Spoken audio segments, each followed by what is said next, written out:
Welcome to Ping 24 Updates. Subscribe my channel and press the bell icon for more updates. Headlines flash across screens. Chinese Coast Guard swarms Ayungin Shoal. The world's attention is riveted on this remote corner of the South China Sea, as breaking news and urgent updates dominate international broadcasts. Philippine supply mission harassed by water cannons. Beijing issues stern warning. The images are stark, jets of water slamming into the hull of a small Philippine boat, crew scrambling for cover as the Chinese Coast Guard asserts its presence with overwhelming force. Today, October 16, 2025, the waters around 2nd Thomas Shoal, Ayungin to Filipinos, are on edge. The tension is palpable, the stakes higher than ever before. Dozens of Chinese maritime militia boats, backed by Coast Guard cutters, form a menacing cordon. Their formation is tight, their intent unmistakable: to block, to intimidate, to dominate. They shadow a lone Philippine resupply vessel, its crew tense and alert, every movement watched, every decision fraught with risk. The air is thick with horns and radio warnings, a maritime standoff playing out in real time. Voices crackle over the radio, issuing warnings, demands, and desperate pleas for restraint. Each resupply mission for the Philippine Marines on the BRP Sierra Madre is now a high-stakes international incident. What was once routine has become a test of nerves and national resolve. Chinese vessels are more aggressive than ever, actively obstructing and blockading the rusting outpost. Their maneuvers are bold, their message clear: the status quo is no longer acceptable. The world watches, holding its breath. Is this the moment the gray zone conflict crosses into open confrontation? The uncertainty is unsettling, the consequences potentially far-reaching. The latest incident, a near collision, a Chinese cutter forcing a Philippine patrol boat to take evasive action.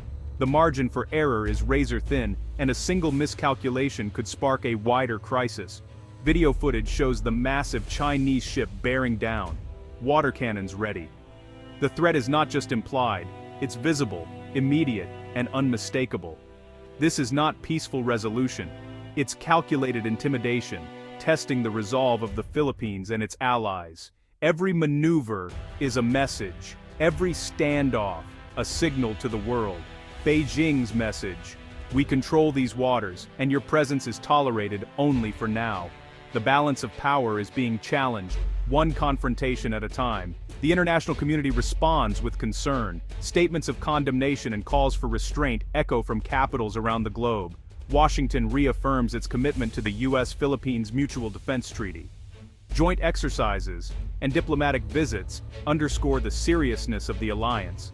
Allies call for adherence to international law, but statements from afar feel distant from the danger at the shoal. For those on the front lines, the reality is immediate and perilous. Filipino sailors and Marines face down a naval power determined to rewrite the map of the South China Sea, one aggressive maneuver at a time. Their resolve is tested daily, their courage on display for the world to see, as the struggle for control of these contested waters continues to escalate. At the heart of this tense maritime standoff lies a ship that is barely holding together, the BRP Sierra Madre. Once a proud naval vessel, it now sits stranded, battered by the elements and time, yet it remains steadfast in its purpose. Rusted and decaying, the Sierra Madre is more than just a military outpost. It has become a living symbol of Philippine sovereignty and determination. Its battered hull and weathered flag tell a story of resistance and hope. Its presence is a daily rebuke to Beijing's sweeping claims, grounded firmly within the Philippines' exclusive economic zone. The ship's location is a constant reminder of the country's legal rights over these waters. The Sierra Madre stands as a real-world contradiction to China's 9-dash line, challenging the narrative of dominance in the South China Sea. Every day it endures, it reinforces the 2016 Hague Tribunal ruling that affirmed Manila's rights. The ship is a physical testament to international law and the struggle to uphold it. Its slow decay mirrors the erosion of international norms, but its endurance symbolizes resilience. The Marines stationed aboard embody the spirit of unwavering defense, holding the line against overwhelming odds. The ship is a rallying point for national pride, its story taught in schools and its Marines hailed as heroes. Across the country, Filipinos draw inspiration from their courage and sacrifice. To see it harassed is to witness an attack on the nation's dignity and resolve. Each confrontation is felt deeply by the Filipino people, uniting them in defense of their sovereignty. Removing it would be a profound humiliation, not just a logistical act. It would signal a loss of face and a blow to the nation's spirit, reverberating far beyond the shoal itself. The fate of the Sierra Madre is a test for the rules-based international order. The world is watching to see if principles will prevail over power. If intimidation can force a nation to abandon its outpost, what hope is there for others? The outcome here will echo across the region, shaping the future of maritime disputes. The ship is a sentinel, standing for the principle that might does not make right. Its defenders are a living testament to the belief that justice and law must be upheld. Its continued presence is a quiet, but powerful act of defiance, a reminder that even in the face of adversity, the spirit of a nation can endure. The BRP Sierra Madre began its life as the USS LST-821, a World War II landing ship designed to deliver troops and equipment directly onto hostile shores. These ships were the backbone of amphibious assaults, braving enemy fire to secure vital beachheads. After the war, the ship changed hands several times, eventually finding a new home with the Philippine Navy. It was renamed and repurposed, serving a new nation in a new era. In 1999, with China's occupation of Mischief Reef still fresh in memory, and regional tensions rising, the Philippines made a bold and unprecedented move to protect its interests. The aging Sierra Madre was deliberately run aground on Ayungin Shoal, transforming what was once just a rusting vessel into a permanent outpost in the contested waters of the South China Sea. This was no accident. It was a calculated government-sanctioned act to establish a physical presence and assert sovereignty in a region where every inch counts. The grounding turned a previously submerged reef into an occupied outpost under international law, giving the Philippines a foothold where none existed before. It was a masterstroke, a small navy using limited resources and ingenuity to make an undeniable claim, outmaneuvering larger powers through sheer determination. For over 25 years, this single act has anchored the Philippines' strategy at Ayungin, serving as both a deterrent and a statement of intent to the world. The ship's remarkable journey, from the battlefields of war to a quiet sentinel of peace, became a powerful symbol of sovereignty, resilience, and national pride, grounded in both history and law. The Sierra Madre's final mission is its most important, to stand as a steadfast bulwark against encroachment, defending the nation's claim and inspiring generations to come. Life aboard the Sierra Madre is isolation and sacrifice. Marines live in cramped, rusting quarters, battling the elements and the ship's decay. There's no running water, limited electricity, and unreliable communication. Their only lifeline, periodic resupply missions, now under constant threat. Days are spent on watch, patching holes and reinforcing weak spots. They are marooned on a steel island surrounded by tension. Far from home, these Marines are more than soldiers. They are custodians of sovereignty. Their presence transforms the wreck into a commissioned outpost. An attack on them could be considered an attack on the Philippines itself. They endure harassment and psychological pressure with discipline and resolve. Their sacrifice is a testament to patriotism, living the conflict every day.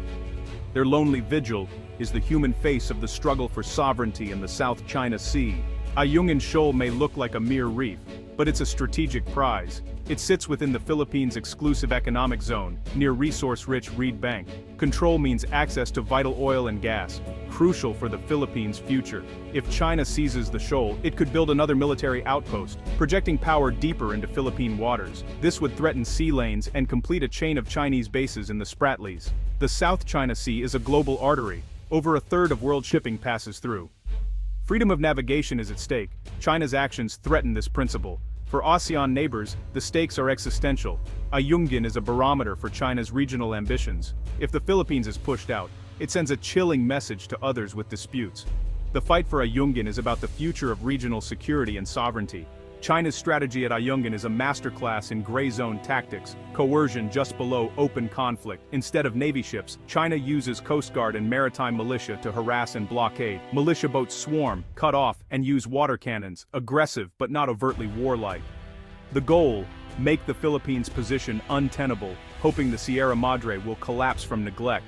By blocking resupply, China bets the ship will rust away, erasing the Philippine claim without firing a shot.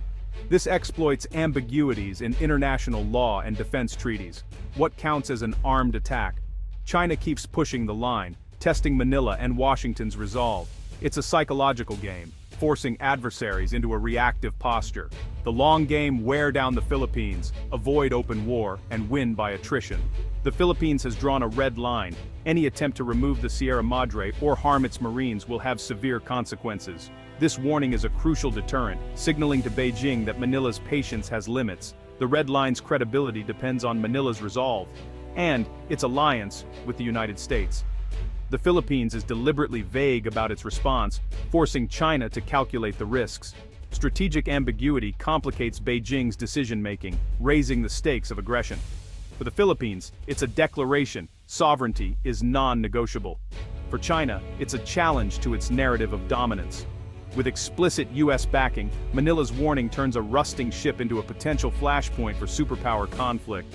Alongside the standoff at sea, China wages an information war. State media paints the Philippines as a provocateur, the Sierra Madre as an illegal wreck. Propaganda spreads globally and at home, aiming to divide Filipinos and undermine resolve. Beijing's narrative: resistance is futile, accommodation is pragmatic. In response, the Philippines adopts radical transparency, publicizing China's actions with real-time footage and journalist access. This strategy exposes the truth, counters Beijing's propaganda, and rallies international support. The information war is as fierce as the maritime standoff. The Ayungin standoff is a powder keg, with the world watching nervously. The most dangerous scenario: China tries to remove the Sierra Madre, triggering a direct confrontation. Filipino Marines would defend their post, risking a clash that could invoke the US-Philippines Mutual Defense Treaty. Washington would face a stark choice: intervene and risk war with China, or stand aside and lose credibility. The fallout would be immense. Global trade disrupted, economies shaken, alliances tested. Even a total blockade could spark a humanitarian crisis and force a showdown. Each scenario is fraught with risk, the fate of the Sierra Madre tied to global stability. This small, decaying ship could trigger a conflict with worldwide consequences. The line between tense peace and devastating war has never been thinner. The world holds its breath, waiting to see which way the storm will break.